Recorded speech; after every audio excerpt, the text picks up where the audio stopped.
क्योंकि उत्तर प्रदेश स्थित नगीना से लोकसभा सांसद चंद्रशेखर आजाद और ऑल इंडिया मजलिसे इत्तेहादुल मुस्लिमीन प्रमुख असदुद्दीन ओवैसी हाथ मिलाने जा रहे हैं।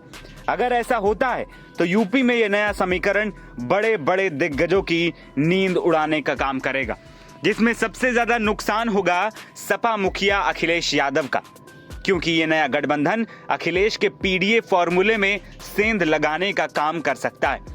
दूसरी ओर लोकसभा चुनाव में थोड़ी सी सफलता मिलने के बाद कांग्रेस की भविष्य की संभावनाओं पर भी ये तीसरा मोर्चा ब्रेक लगा सकता है।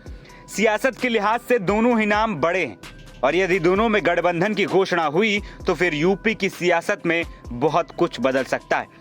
सूत्रों की माने तो 2027 से पहले इस गठबंधन में ओबीसी या जनरल वर्ग का नेतृत्व भी शामिल करने की तैयारी है, जिसका असर यूपी विधानसभा की 300 से ज्यादा सीटों पर पड़ सकता है।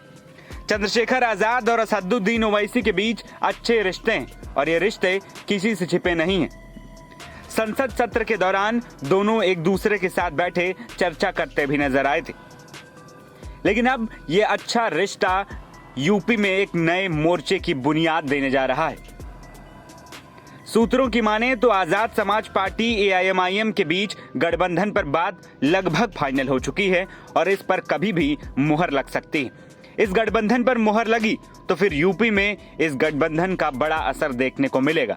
गठबंधन पर मुहर लगते ही ओवैसी और चंद्रशेखर यूपी विधानसभा उपचुनाव की बाकी बची सीटों पर अपने प्रत्याशियों का ऐलान कर सकते हैं।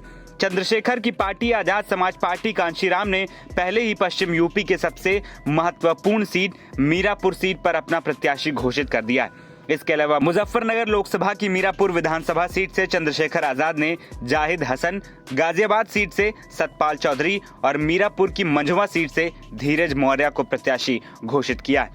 चंद्रशेखर आजाद ने यूपी विधानसभा उपचुनाव में सभी को 10 सीटों पर चुनाव लड़ने का ऐलान करके चौंका दिया था और सबसे पहले कई सीटों पर प्रत्याशी घोषित करके भी अपने इरादे जता दिए।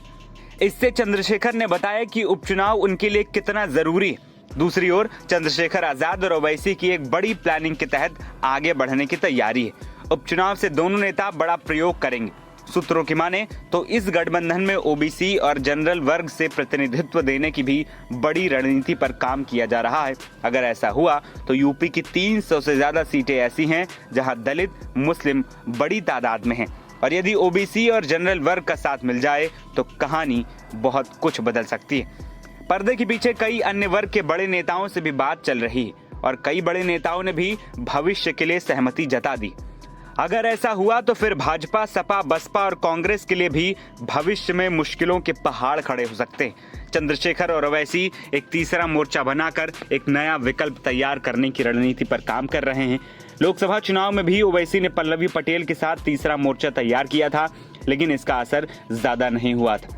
पर अब चंद्रशेखर के साथ अगर पल्लवी पटेल और ओवैसी का गठजोड़ हो जाता है तो बाकी दलों के लिए चुनौतियां ज्यादा बढ़ सकती हैं। जाहिर है कि अखिलेश ने पीडीए फॉर्मूले के सहारे ही लोकसभा चुनाव में कमाल करके दिखाया था। पश्चिम यूपी के इस फॉर्मूले का बड़ा असर दिखा कि बीजेपी सहारनपुर, मुजफ्फरनगर, कैराना और बिजनौर जैसी महत्वपूर्ण सीटें हार गई। अब चंद्रशेखर आजाद और ओवैसी के बीच गठबंधन फाइनल होता है तो दोनों के यूपी चुनाव लड़ने का सबसे ज्यादा नुकसान सपा मुखिया अखिलेश यादव को उठाना पड़ सकता है।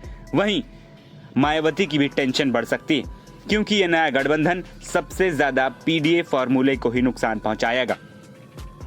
इतना ही नहीं, अखिलेश यादव के साथ नई संभावनाएं तलाश रही कांग्रेस को भी नुकसान उठाना पड़ सकता है। नगीना लोकसभा से अपने दम पर सांसद बनने के बाद चंद्रशेखर का कद राजनीति में कई गुना बढ़ा है।